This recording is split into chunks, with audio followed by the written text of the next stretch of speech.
Hace unos días salió el primer tráiler oficial de Avengers: La Dinastía Secreta de Doomsday. Wow, qué nombre tan largo. Y aunque una gran parte de la comunidad ha mencionado que el tráiler fue algo decepcionante o que no les ocasionó mucho hype, a mí me intrigó lo diferente que se ve esta película en comparación con películas anteriores de Marvel. Hablando al menos desde el apartado visual, la película parece hacer un énfasis mayor en temas como la fotografía o el color, siguiendo aparentemente todas las peticiones de la comunidad de aplicar, comillas, más calidad a sus películas. Una tendencia que empezó con Thunderbolts, que tuvo una calidad cinematográfica mucho más destacable, o Spider-Man Brand New Day, que se ve que ha invertido una gran parte de su presupuesto en verse mejor que antes. Si comparamos este tráiler con el de Los Vengadores: La Era de Ultron, la diferencia es ridículamente abismal. Prácticamente toda esa película tenía un filtro color gris o uno de color sepia algunas veces, casi que le tenían miedo a la saturación de color. Toda la película se veía plana y aburrida. Ahora, si nos vamos al tráiler de Doomsday, la cosa cambia totalmente. Superficialmente, así por encima les puedo decir que podemos notar un mayor énfasis en la saturación de color, que no es otra cosa más que lo vivo, intensos que se ven los colores. El azul se ve muy azul, el rojo se ve muy rojo, etcétera. Pero no solo eso, sino que también se nota que hubo una mayor concentración en el tema del contraste, o sea que los negros se ven muy negros, o sea los colores negros, no los personajes. Dejemos de hablar así por encima y pasemos a ejemplos puntuales para explicarles por qué pienso que esta película se ve mucho mejor, al menos en el tema de la fotografía. En los primeros instantes del tráiler notamos que el reflejo de una luz ilumina la placa de la mansión Xavier para niños especiales. Este halo de luz es una clara alusión al hecho de que la mansión X volvió a explotar. En realidad, este recurso de los reflejos de la luz es algo que verán bastante a menudo durante este análisis. Por ejemplo, en el siguiente plano, cuando vemos una explosión fuera de la ventana de Charles Xavier, la luz de la explosión no se limita a iluminar solamente el rostro del Profesor X,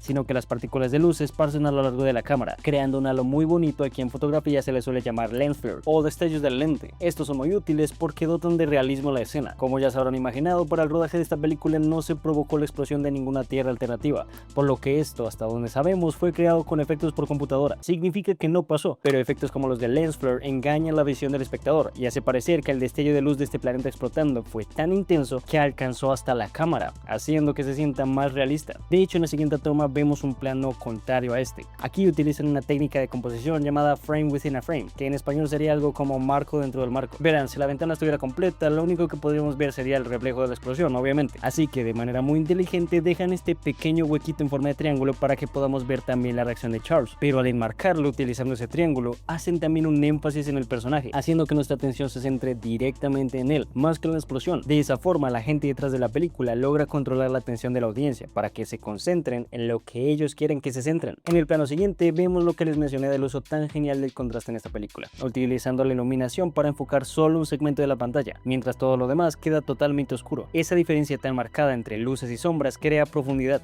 lo que hace ver al plano mucho más interesante.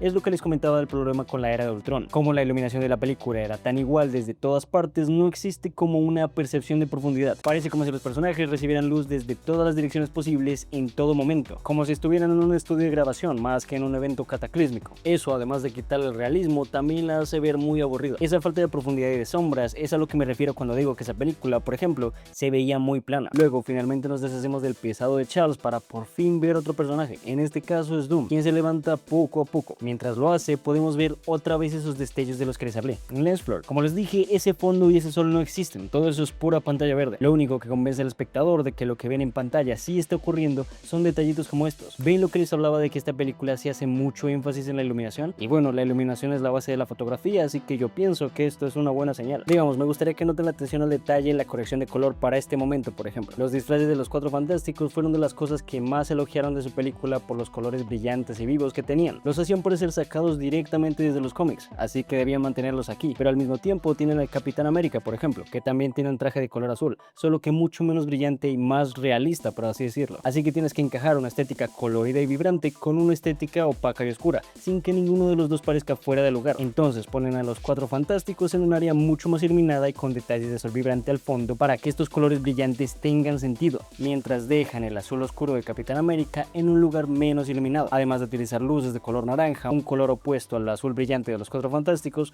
para equilibrar un poco el peso de todo ese color. Siguiendo con la línea de color, tenemos este momento cuando Cíclope enciende su visor o enciende sus ojos, la verdad no sé cómo se diga. Aquí toda la cámara está cubierta de niebla y polvo, muy posiblemente porque ocurrió una explosión. Entonces cuando la luz roja aparece, los destellos de esta luz también se pueden ver reflejados en el humo. Este me pareció un detalle fantástico que le aporta mucho realismo a la escena. Recordemos que a pesar de que el humo sea ligeramente transparente, este aún contiene partículas que pueden reflejar la luz, por lo que momentos como estos son completamente plausibles. No por nada, los shows de luces suelen utilizar máquinas de humo para aumentar los efectos de la luz.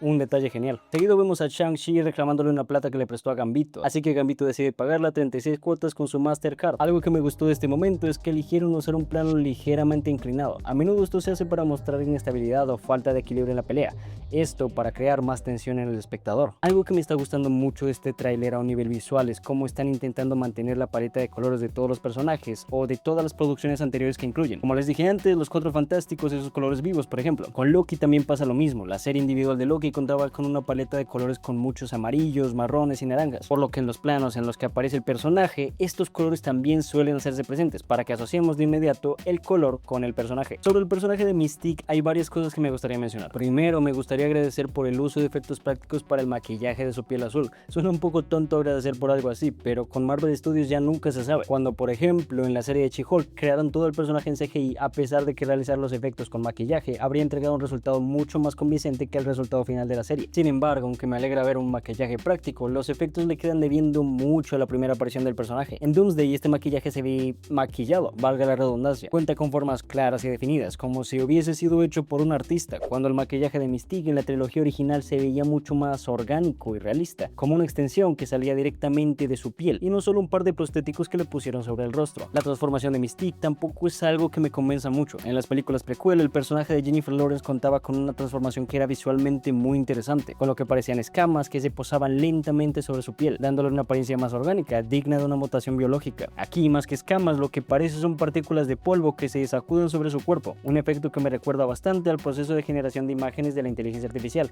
¿Quién sabe por qué será? Así llegamos al final de este tráiler, donde Thor se abalanza contra el Doctor Doom, pero este le detiene el hacha con solo 2 dedos para farmear aura. Lo único que hay para aprender de esta escena es que la película aún no está terminada. Si nos tomamos el tiempo de ver la escena con detenimiento, notaremos que hay muchos efectos visuales que se ven directamente falsos y que aún necesitan ser retocados, luces que no corresponden con lo que está pasando en el entorno o sombras que no deberían estar ahí. Sin ir más lejos, considerando que la fuente principal de luz de esta escena es el hacha de Thor, este lado de la cara de Chris Hemsworth debería ser la zona más iluminada, no la más oscura. Solo por dar un ejemplo, esto junto a la iluminación general que aparece en todos los puntos de su cabeza hacen evidente la desconexión entre lo grabado en el set y lo que se pretendía en el departamento de postproducción, recordándonos que detrás de este personaje solo existe una pantalla verde. Pero esto es algo normal, recordemos que los trailers no son más que versiones sin acabar de la película, y el equipo de efectos especiales sigue trabajando hasta poco antes de su estreno. Es por eso que muchas veces notamos cambios y nuevos detalles conforme van saliendo nuevos avances de la película. A pesar de que pueda tener sus evidentes fallas, este tráiler me pareció un avance en la dirección correcta, siendo parte de un movimiento más amplio por parte de Marvel Studios en un intento de traer más calidad a sus películas.